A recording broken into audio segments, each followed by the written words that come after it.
All right, here we are, live, not in East Philadelphia. Nope. Ropeadope TV on the road. We are hurtling south at a reasonable speed. Fabian, how you doing? I'm doing great. Kind of restricted as to what I can do with the hand motions here. The hands on the wheel. 10 and 2, 10 and 2. Safe driving, important. I'm sure there might be a law against what we're doing right now. Probably. James Corden does it. We'll do it. We can do it. That's right. So we are on, like I remember that name suddenly? Yeah. All right, we are on the road to Durham, North Carolina. I'm going to turn this down. We don't know the sound, how it's going to roll in the car. No, that's going to come out, right? Yeah, it's all right. So we're headed down to Articool Fest in Durham, North Carolina. Trying to get around Washington, D.C. right now without too much orange getting on us. We look good. And maybe make a little stop in Richmond, Virginia for lunch.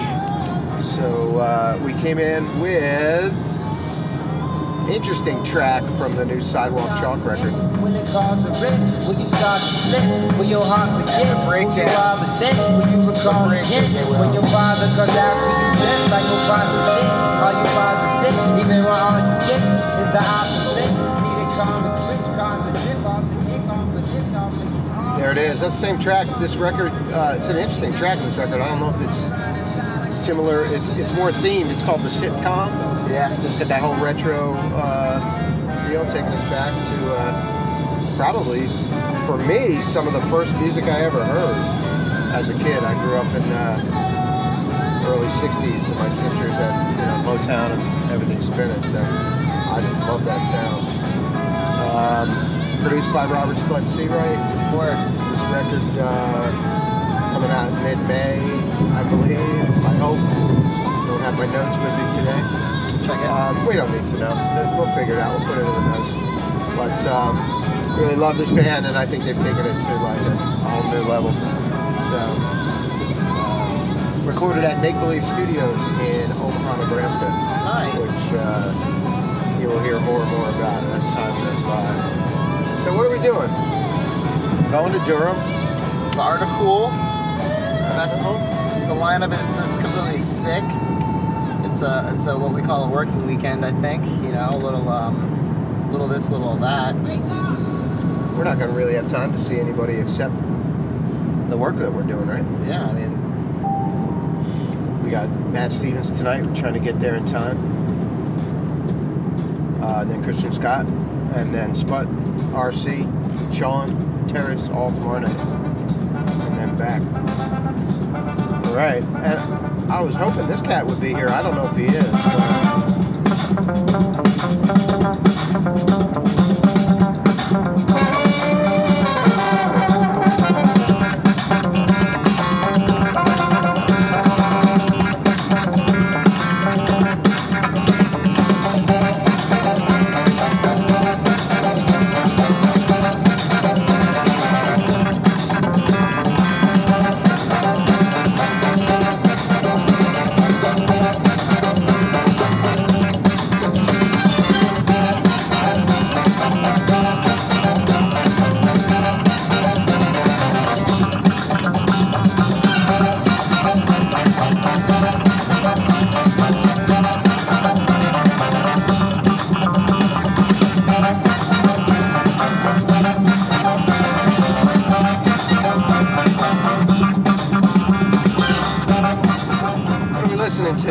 Oh man, that's Trevor Lawrence Jr. right there. This album is going to be, I think, one to put a little bookmark on. That's featuring our friend, man, Maurice Brown, Mo Betta. Maurice Brown on this. I didn't even know that was happening. There's a lot of special guests on this record, but pretty surprised actually that Maurice was involved because Maurice never mentioned it to me. Really? And Trevor never mentioned it. So I love it when people surprise me. And Chelsea Baratz, I hope I'm pronouncing her name right, but man, we saw her in New York.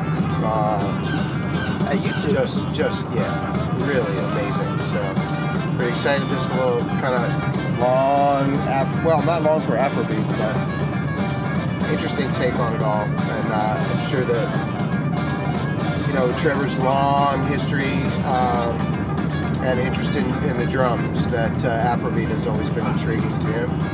And when you're doing your first record, why not give it a go? Trevor Lawrence Jr. played drums with Stevie Wonder at Live Aid.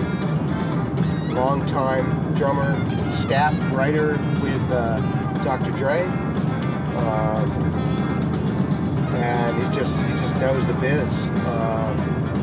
He's been around it, and so balanced, down to earth, chill, very nice. We were introduced to him by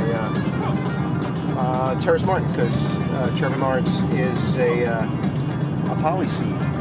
That's all I'll say. Really? Yeah, polyseed Trevor Lawrence. So I met him, and we'll see. No, we might not see it tomorrow night. The thing about the polyseeds is it rotates out. So. Okay. But that's where I met him, on the road. I think it was a New York show. What's that venue up by the Williamsburg Bridge?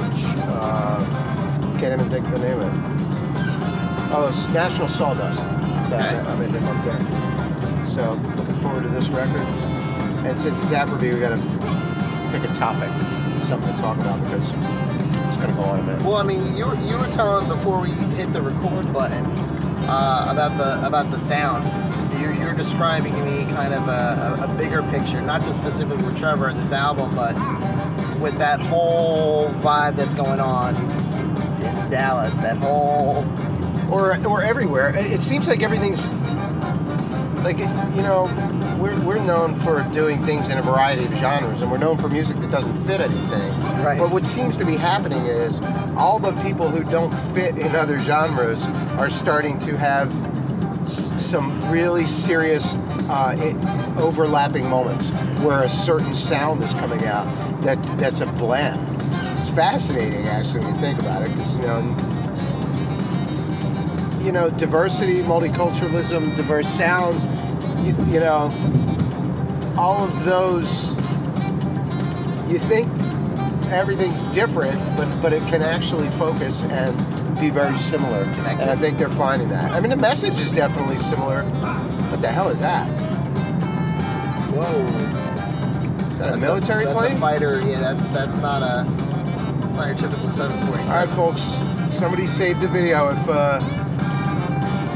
that thing drops anything on us. He's banking towards the White House. We're good. Good.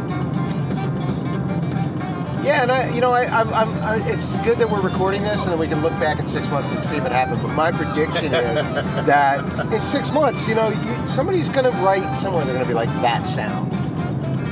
And it's kind of a jazz, soul, R&B, East Coast, West Coast, Dallas. There's just this sort of global new sound emerging, I think. Or at least we're in the middle of something like that. Whether or not that becomes a thing or not. But, the stuff from Killiam Shakespeare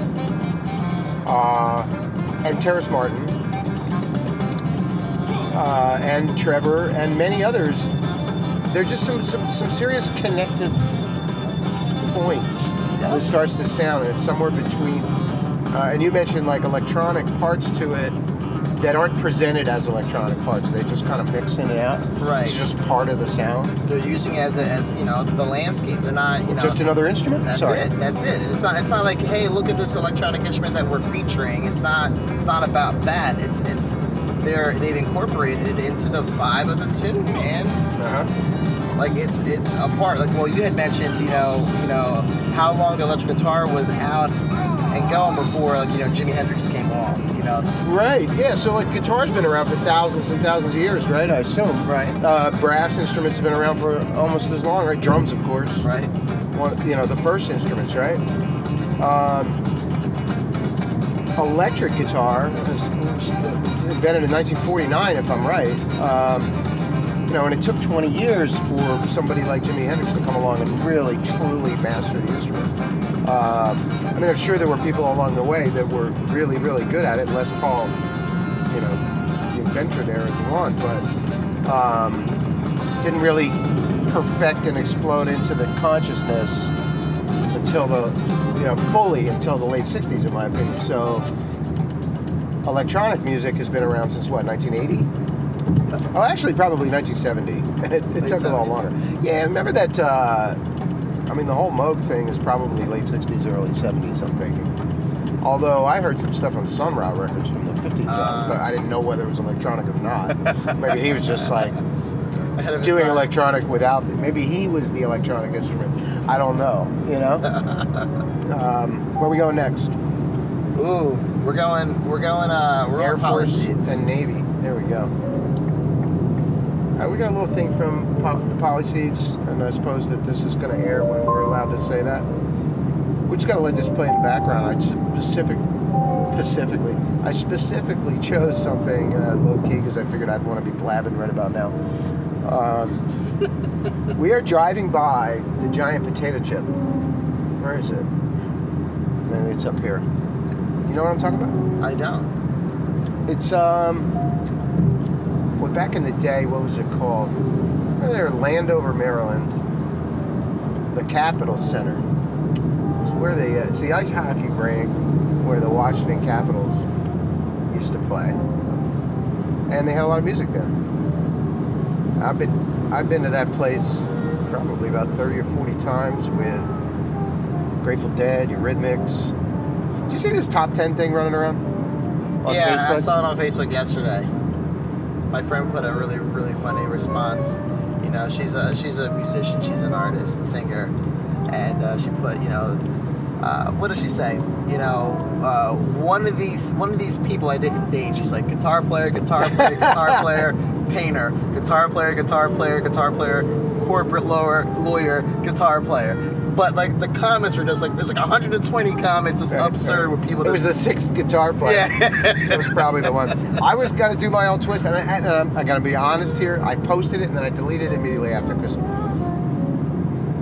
First of all, I didn't want to get involved in the game and all the comments. I didn't have the time for it. But also it was like, this feels a little cheesy. And it's funny because then people started posting all these negative ones about how much, how ridiculous it was. But I kind of found it interesting. And my twist on it that popped into my head was, I've seen each of these bands at least 10 times. Wow. Except for one. So they were. Let's see if I can remember them. Because I had to kind of dig back through my memory. I almost went down and found the box with all the tickets in it and started to stack them up, The Grateful Dead, Bob Dylan, The Kinks, Snarky Puppy, how many is that? 4. That's only 4? Grateful Dead, Bob Dylan, The Kinks, Snarky Puppy. Right. David Bowie is 5. The Pretenders is 6. Jefferson Airplane is 7.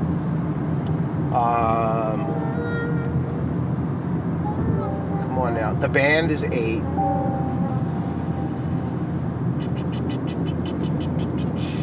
Who am I missing? I said The Kinks, right? You did? Said Bob Dylan, David Bowie. Eurythmics is 9. I'm not sure who I'm missing on number 10. But it's not The Lie. Right. Okay?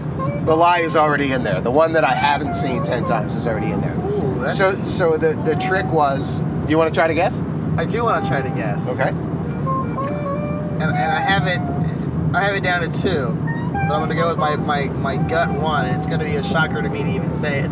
But I'm going to... Live. You've seen this... You haven't seen... So, wait. You've seen these bands... It's the only one that I haven't seen 10 times or more. Snarky Puppy. That's the one. Am I right? So the trick was... Oh, my God. I mean, the Grateful Dead, that's easy, right? Right. Nobody's going to count that, right? Then you're going to go back, because everybody goes through the age thing, right? And you're going to be like, Jefferson Airplane, that's impossible. Right. But the Jefferson Airplane reunited for a tour, and I was working for Greenpeace at the time, and I worked the entire tour. It was Jefferson Airplane, and they built it as Jefferson Airplane. Everybody except for the drummer, Kenny Aronoff, was on drums. And I was just reminded of this recently because Kenny followed us on Twitter. But so I have seen Jefferson Airplane that many times. That's crazy. That's a lot of concerts.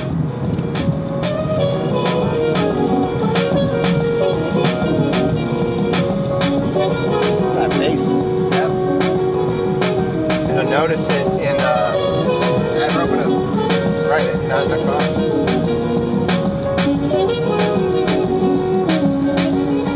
That last one had Terrace on soprano sax. Yeah.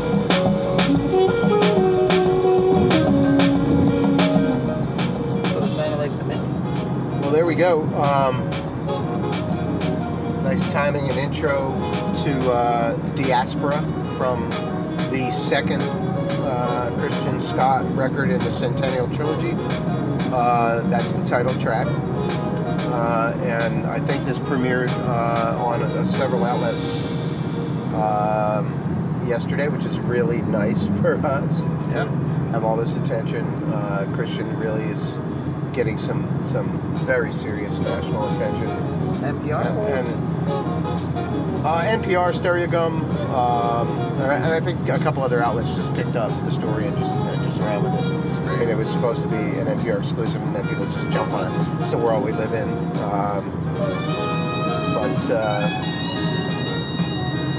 Well, look at this, how beautiful. We're coming to the Potomac River.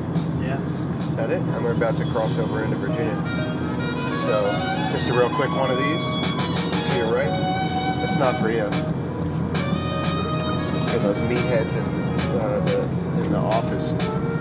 What's that? What they call that thing? The White House. Yeah. Yeah. Okay, go ahead. Of the people! For the people. I probably killed the whole recording. It's just, you know, I was inspired. I was inspired right there. You know? It's okay. Were you really inspired though? Anger is a form of inspiration. Sometimes. Anger can be inspiring. You know? But I just say, you know, it's nice to just be in a good mood driving by and yell at them rather than sit there shaking my head about how we're a nation of immigrants that fears immigrants, you know? Yeah. We talked about that in the lost episode, another lost episode the other day, where I didn't manage the sound properly, which could be what's going on right here. You nailed that, bro. Snarky puppy. But it's just funny because it's like you go through the list and I'm like, well, wait a minute, that's the trick one. It's like, But most people would assume that I've seen Snarky Puppy more than 10 times because 4 records, 5 years of the label. You don't think I'd get out and see the bands that I saw like a proper music industry executive, but is that I'm stuck in the fake office and doing fake work, doing BS TV shows, whatever. Welcome to Virginia. How we doing on time?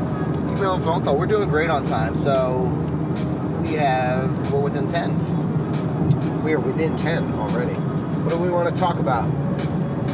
What do we want to let people know about aside from the rambling that we've been doing? You're talking about this lost episode. We had some good stuff there. You were referring to what's coming down the pipeline on the calendar with Ropeadope, and there's a lot of exciting stuff. It's funny, we just came off. Thank you for the cue there. Yeah. So we just came off of like what's come out so far this year. I mean, there's a lot of records, and I don't want to miss anybody, but there's bangers, right? Yep. Adam Turchin is today. Christian Scott had something. Christian Scott. Nicholas Payton. Nick Payton. Oh, geez. Nate Smith. Nate Smith. Adam Ben Ezra came out. No, that's not out yet. That's coming. Okay. Matthew Stevens. Matt Stevens. Okay. Jeremy Danneman. Like we've had 4 months of just killer shit. Really Maurice Brown. Strong. Right, Maurice Brown. Right. Really strong records. And so we kind of felt like, well, that was a great year. We've got a few more things coming, and then we start to Eddie Palmieri. Eddie Palmieri. We didn't forget Eddie. Is this our last track? One more. One more after this? Okay, good. So go, just track backwards. That sound. Here's that electronic vibe. RC and the Grits. Feelings mutual. I won't look back. Got to see what the future holds. So I wave my head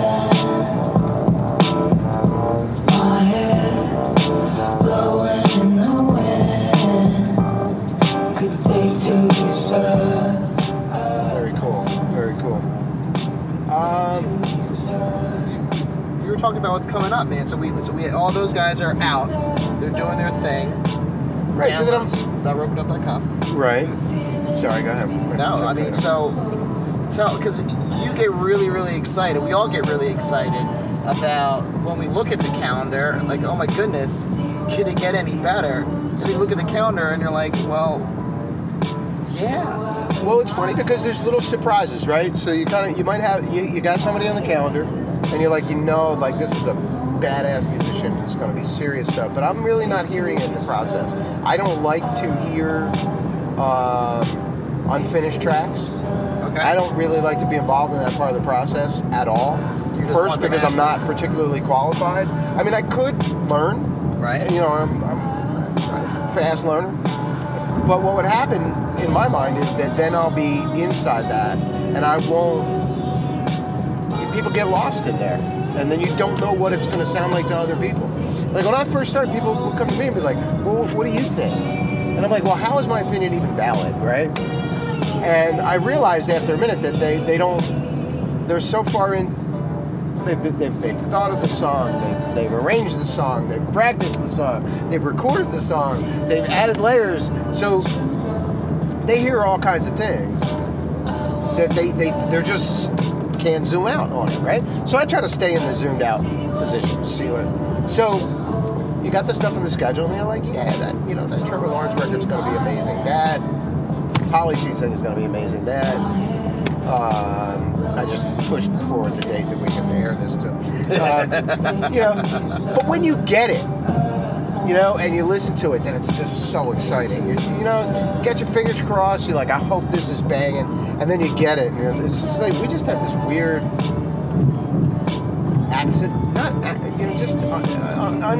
undefinable success with this. Just letting it be. It's kind of like put it on the stove. Let it simmer in the crock pot for a while. Come back about 10, 12 hours, in my case 4 to 5 months later, open it up and you're like, oh man. This is good. It's smoking. It's like the smoker thing. You're like, that's how you do it. You know why? Because these people know how to do it. Right? So we come back. And so now, Trevor, Policies, Christian Scott, Sidewalk Chalk, Adam Ben Ezra. This is just the next round. Nathan Deshawn. Now that's round 3, right? So we're just in round 2. We got Leia, Adrian Harpham on that record. Amazing. And I know I'm missing somebody. But it's just one after the other. Then we got this. Matt Cathy, right? So then we got this tiny little break in August. And September is round 3 of just banging, ridiculous stuff. Christian Scott again, Sarah Charles again. So I'm looking at this year and my head is spinning.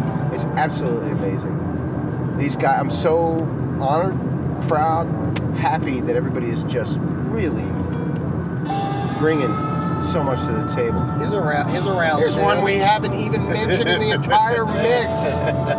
And that we could be punished for not mentioning Jesus. Jesus on the main line. Come and go. I've held it still. Just gotta let this go out. Thanks everybody. We're gonna stop in Richmond at the record store. And it shall. And this is Jesus on the main line. Records out. Store, really? Oh yeah, I got a plan. I got a plan 9. We're on plan 9 today. Stop at the record store and drop off some CDs the old-fashioned way. Wow. Say hi to the owner, talk to the local record store. They don't know we're coming. Surprise them. That's so cool. And but just like we said on the website, the About section, do it the old-fashioned way. Bringing it back and taking it forward at the same time. Love it. All right. Thanks, brother.